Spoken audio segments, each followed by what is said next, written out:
But for my money, this costs a lot less than a dehydrator. It's going to take longer to do its work, but it's not like I have to do anything, right? I'm just waiting, and I'm just letting sun, right? The energy from the sun is free, so that's the energy I like to use whenever possible.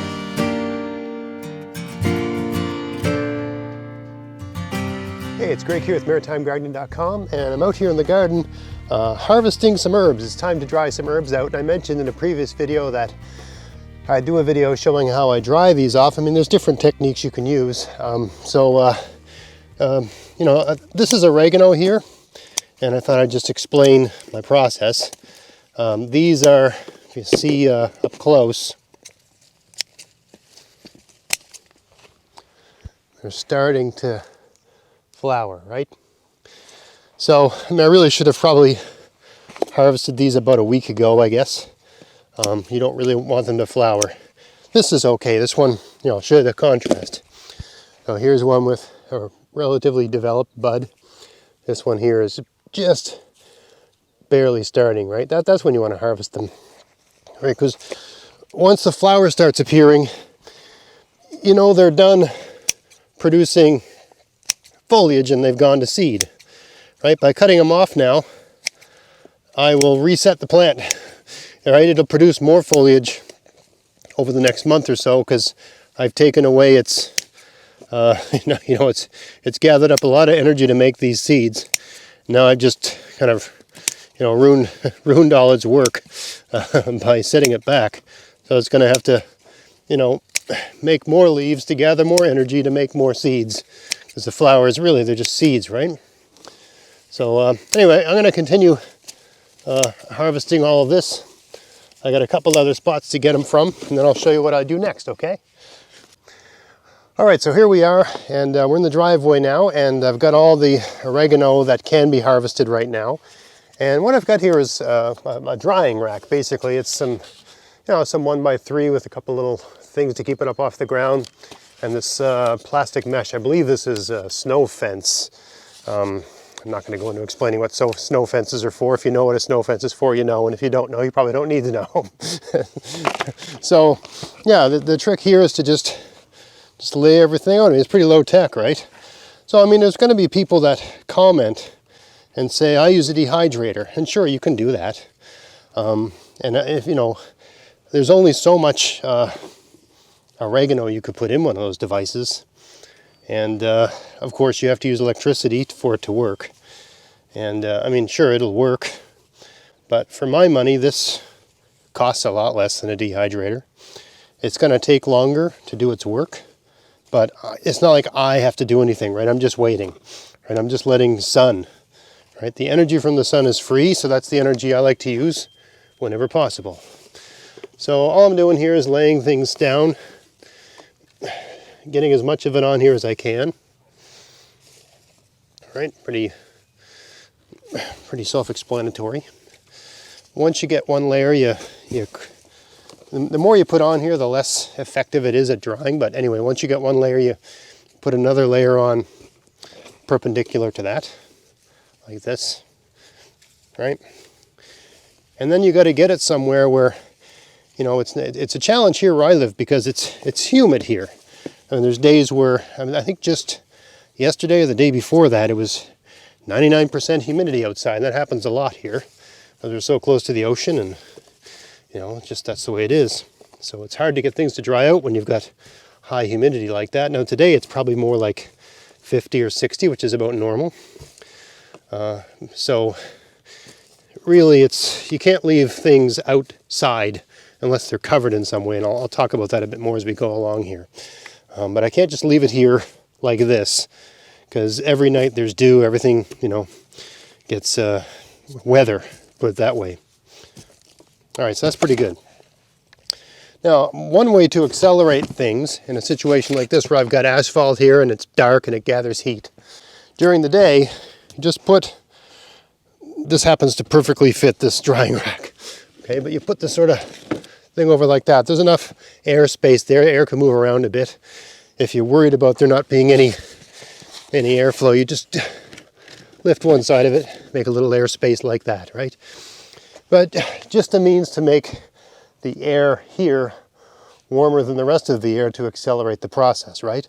There'll be some degree of air turbulence in there, so air will be coming in, air will be going out. It'll slowly dehydrate, right? Maybe once in a while you lift it off, right? But you'd only do that during the day when it's sunny, right? And the higher this is, the better. Even if you had it propped up like this, it would make a difference, right? Because it's just going to be warmer under here than it is everywhere else. You're trapping air to some extent, all right? But you can't, I think we've got a hurricane or a tropical storm or something coming in, so I can't leave it like this, right? We're going to get rain, and the rain's going to go underneath this and get it all wet. So if you've got non-rainy days, I'll leave it out like this. I mean, this pavement is quite warm from the day. So if we weren't going to get rain tonight, I would leave this out and covered because there's so much heat here, it's going to continue to dehydrate. But we're supposed to get rain tonight and tomorrow and the next day, so we got to take this inside.